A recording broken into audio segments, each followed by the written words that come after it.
afternoon. Um, so my name is Victor Okafor, and I'm a security researcher at QuillAudits, and I'll be speaking on the security consideration of DeFAI. And I want to thank you all for being here. One stuff I want to mainly share on is that the DeFi ecosystem just got a lot bigger, and it's mainly because of, DeFAI. And basically what it is the integration of the AI automation with the, decentralized financial system. But this new innovation has taken the world by storm. Like, there are AI agents that are no longer just replying tweets, but making real financial decisions and performing complex multiple DeFi operations on behalf of non-technical users. And so, in summary, DeFi is amazing, right? But there's a problem. So the thing is that you see this new innovation that, have taken the world by storm, can do amazing stuff, also introduces new security risks and new threats. And so we need to be asking, how do we secure DeFAI? And the truth is that when it comes to securing DeFAI, it's different from normal security. They have to consider 3 key layers. And these layers is the data, which is what we use to train and tune our model. And then we have to then consider the model, which is the brain itself, which is what we interact to get the output, the usage. So let's start with the data. So basically, so the model, the accuracy of the model is highly important, and it's dependent on the data itself. So one stuff that people could do is to look at the data and see what they could do to it, because that's what they do. If something important exists, they try to break it. And one way they break it is by poisoning. So poisoning is where you try to impute, inaccurate data into the data system and cause it to do the wrong thing. And we have cases of like having oracles being tricked to perform a trade with the wrong data.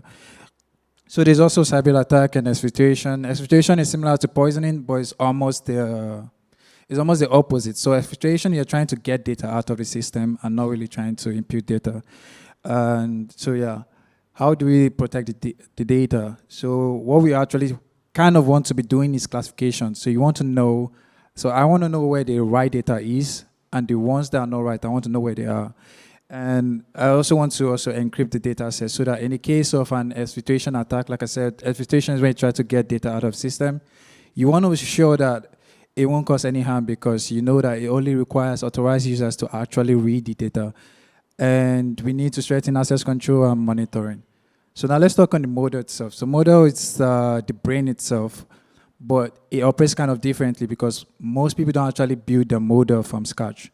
The reason is because it's very difficult to make and it's expensive. So what they do is they use existing models, and you could be integrating a model that you think is trusted, but then you find out that it's actually the fake one or a copy of the model. I have a case like that happening, and then you get hacked. So you also want to watch out for the API part as well. That's also one way they could get into the system and cause a hack. And lastly, the issues of plugins having hidden privilege roles, and you want to check out for that, and also legal risks and copyright issue.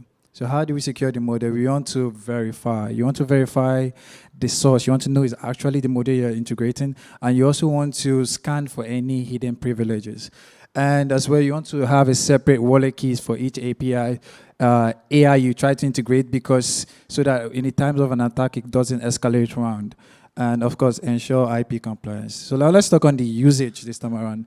Funny enough, the usage currently right now is the usage that is the highest point of attack.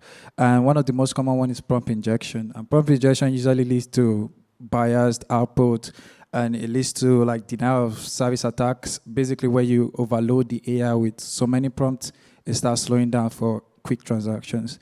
And there's also model theft. That's where you kind of craft malicious queries to make the model give you strategy of itself.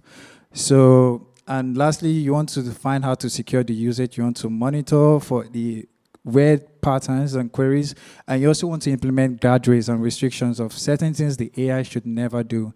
You want to make sure it's implemented, and lastly, you want to have detection. So yeah, securing the DeFi means securing the future of finance, because to be honest, DeFi will always be complex. So you won't actually reach the stage of mass adoption at the market is. So one way is actually through the institution, and the second is actually DeFAI. So yeah, thank you.